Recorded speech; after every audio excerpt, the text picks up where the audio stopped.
Assalamualaikum warahmatullahi wabarakatuh. Perkenalkan, saya Nurul Maulidia Reva dari kelas IKMB angkatan 2023. Di sini saya akan menjelaskan mengenai perhitungan rula terhadap penenun tradisional. Pengertian rula. Rula adalah metode penilaian ergonomis yang digunakan untuk mengevaluasi postur kerja, terutama yang melibatkan anggota tubuh bagian atas, yaitu lengan, bahu, leher, dan pergelangan tangan, serta risiko gangguan muskuloskeletal yang mungkin ditimbulkan. Metode ini digunakan dalam penilaian kerja manual atau pekerjaan dengan aktivitas fisik yang berulang-ulang. Ini adalah lembar kerja pemeriksaan rula yang terdiri dari 15 tahapan yang terbagi menjadi 2 kelompok dan terdapat 3 tabel skor. Untuk melakukan pengukuran rula, yang pertama kita harus mengambil gambar dari responden yang ingin diukur. Di sini saya mengambil gambar ibu penenun batik tradisional. Oke, yang pertama yaitu cari posisi lengan atas. Didapatkan skor sementara yaitu +2. Kita lakukan adjustment, bahu tidak terangkat, lengan tidak abduksi, dan tangan tidak menopang atau sedang bersandar, sehingga hasil skor lengan atas tetap +2. Tahapan yang kedua yaitu cari posisi lengan bawah. Didapatkan skor sementara yaitu +1.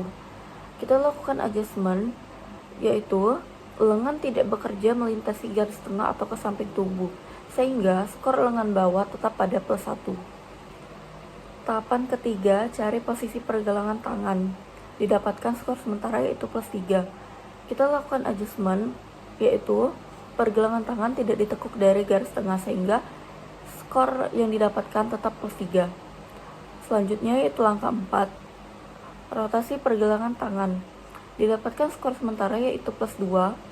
Kita lakukan adjustment, jadi pergelangan tangan tidak rotasi hingga ke batas tengah dan tidak mendekati akhir gerakan, sehingga skor yang didapatkan tetap +2. Selanjutnya langkah kelima yaitu perhatikan skor postur tubuh pada tabel A. Gunakan nilai dari langkah 1 sampai 4 di atas, lihat skor pada tabel A.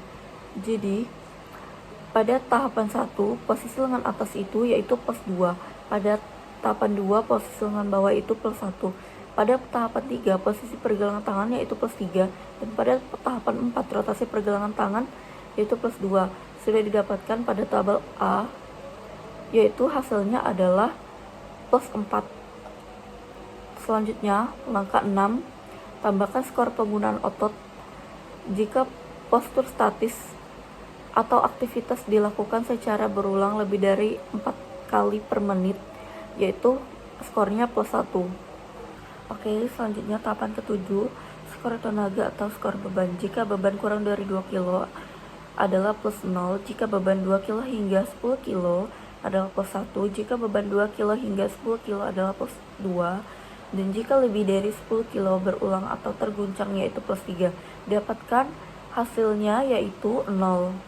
Selanjutnya di langkah ke-8, temukan hasil pada tabel C.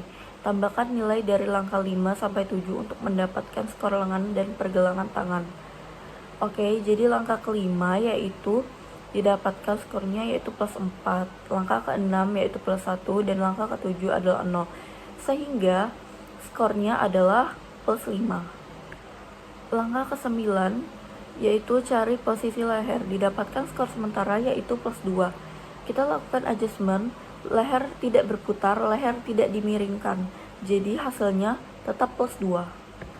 Langkah ke-10 yaitu cari posisi badan. Didapatkan skor sementara yaitu +2. Kita lakukan adjustment, jadi badan tidak berputar dan badan tidak dimiringkan ke kanan atau ke kiri, sehingga hasil yang didapatkan tetap pada +2. Langkah ke-11 adalah cari posisi kaki. Didapatkan skornya adalah +2 karena tungkai dan kaki tidak menopang. Langkah ke-12, perhatikan skor postur pada tabel B. Gunakan hasil akhir dari skor pada langkah 9 sampai 11. Lihat pada tabel B. Jadi, pada langkah 9, skor akhirnya yaitu +2. Pada langkah 10, skor akhirnya yaitu +2. Pada langkah 11, skor akhirnya adalah +2. Sehingga pada tabel B didapatkan nilai skor postur B yaitu +3. Selanjutnya, langkah ke-13, tambahkan skor penggunaan otot. Jika postur statis atau aktivitas dilakukan secara berulang lebih dari 4 kali per menit, yaitu +1, sehingga hasilnya yaitu +1. Oke, selanjutnya langkah ke-14, yaitu skor tenaga atau skor beban. Jika beban kurang dari 2 kilo, kadang-kadang adalah +0.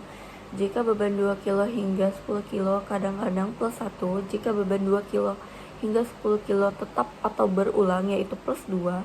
Dan jika lebih dari 10 kilo berulang atau terguncang, yaitu +3. Jadi skor yang didapatkan adalah 0. Selanjutnya, langkah terakhir, langkah 15, temukan hasil pada tabel C. Tambahkan nilai dari langkah 12 sampai 14 untuk mendapatkan skor leher, tangan, dan kaki. Lihat kolom pada tabel C. Jadi, pada langkah ke-12, skor yang didapatkan adalah +3, pada langkah ke-13, skor yang didapatkan adalah +1, dan pada langkah ke-14, skor yang didapatkan adalah 0, sehingga hasilnya yaitu +4. Pada tabel C, didapatkan skor akhirnya yaitu +5, yang artinya pemeriksaan lanjut dan perubahan diperlukan segera. Jadi, pada pengukuran Rula, skor 5 menunjukkan bahwa ada tingkat risiko ergonomis yang tinggi.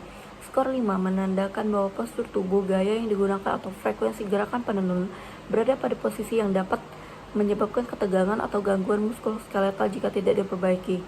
Postur kerja yang dinilai dengan skor ini seringkali tidak ergonomis dan dapat meningkatkan risiko cedera pada otot, sendi, dan tulang, terutama jika dilakukan terus-menerus tanpa adanya tindakan korektif. Mungkin sekian pemaparan materi dari saya. Terima kasih. Wassalamualaikum warahmatullahi wabarakatuh.